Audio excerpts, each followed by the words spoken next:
You know, Denise, we've been talking about mess and the church mess, and I've been having a lot of fun with that. I know.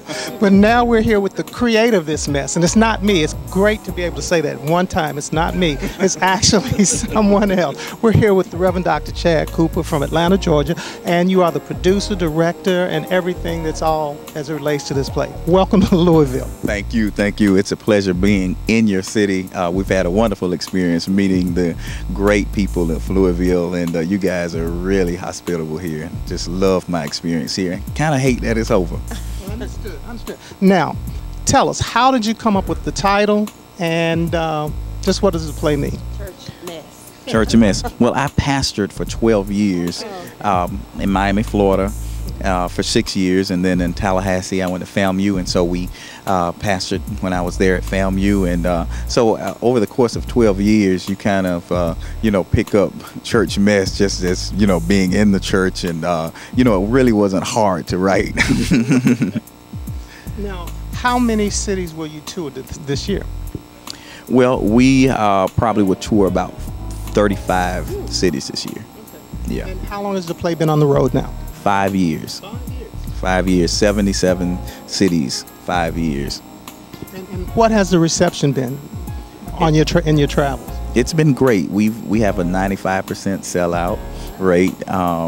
We've seen over 250,000 people have seen Church Mess, the play.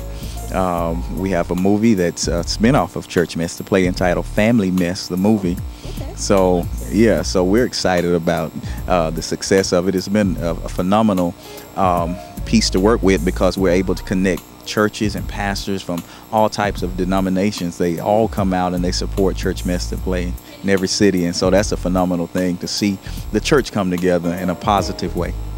You know, normally when we're seeing these type of plays, we normally think of, Tyler Perry, who's definitely made his name in terms of starting with the church audience, and you're doing the same thing in terms of building on a church audience. They are always, it seems to be, open and receptive to great plays. Yeah, I do agree. The church is really the foundation of any community.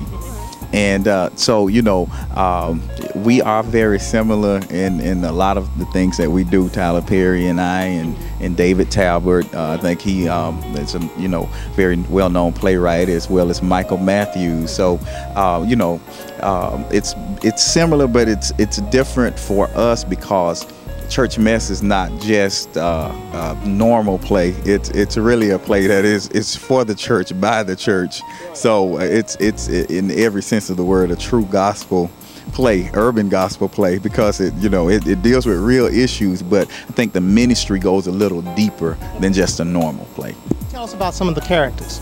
Well, we have the religious church mother that's too saved to cut her mustache, and she deals with self-righteousness. And then we have the deacon that's trying to control the pastor, and he's stealing money, and he's having an affair with the college student that attends the church. You have the playboy minister of music that's been in 10 different churches in the last 12 months. You have the woman that's in love with the pastor in spite of the fact that he's married. And you have the choir member that thinks she can sing and can't sing but wants to lead every song. And you have blackmail, lust, lies, deceit, all of that's in Church Mess. And so those characters are crazy. I mean, that woman is mesmerized by you. Every time you preach, she's always looking at you. She's probably thinking about you and her being together right now. Baby, listen, in every church, there are women that are in love with the pastor. Yeah, that's true. And especially since I had this tummy tuck, I think a brother looked kind of fine. Tummy tuck. Now you need to stop holding your stomach in. And by the way, do you have on my girl? Let me see. You will put it on. Okay, Pastor, the singing that we've been hearing in the rehearsal is phenomenal, and I didn't know you sang so well. So how do you come up, and I believe your wife, she's a phenomenal singer. How did you come up with the selection of songs that you wanted to use in regards to the dynamics, complementing it? in the church, the play Church Mess? Well, my wife, I'll have to give her the credit for that because she wrote most of the songs for Church Mess, and then the hymns, of course, are some of my favorite hymns. But the songs, the original songs, she wrote them all, and she at one point was a lead singer for John P. Key in the VIP choir. And if you've had the Lily in the Valley CD, which I think was his most successful CD, she leads the last song on that CD. So she's a great singer. I've been a minister of music since I was 5 years old. I've been playing and singing since I was a child. And then Danette Inyang, who's a part of the Miami Mass Choir, What God Has For Me Is For Me, that recording. She's the lead singer with them. Virginia Bostic, one of the Miami Mass Choir's lead singers. It's Praying Time, which is the title track for that CD. So we have some phenomenal singers, and it's fun to us. It's fun for us as well. One question that I have to ask: you're working with your wife. I work with my wife. What's that dynamic like for you? He's nervous when he asks. I just want to make sure that I phrase it properly. Well, I love it because one of the things that I believe Scripture says that we ought to be equally yoked. And most things in life, my wife and I, we like the same things. And even though we're both strong personalities, because we like the same things, the wife always wins.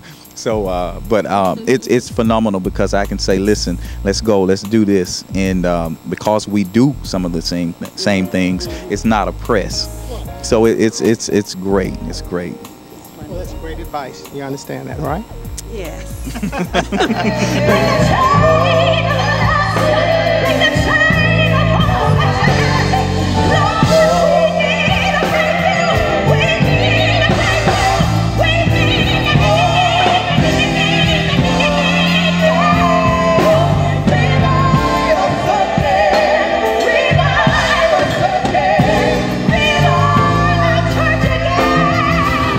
So now you have a better understanding about the church mess? Yes. Because I was clear at the very beginning. You keep focusing on mess. Basically, the church is one of the best institutions, sort of like a hospital. We as people are flawed, but that's the place that you go to get your mess fixed. Yeah, to get your mess fixed. At the church. And it's just the dynamics that go on, but it's great story, a lot of good singing. So it's a good place to go get your mess fixed, right? Quit saying I love saying that. Yes, but it is. You need to go to church. Yes, ma'am. Every Sunday, St. Stephen's. And we'll be back with more Urban Lifestyles right after this. The question, are you in church? Is church in you? Right.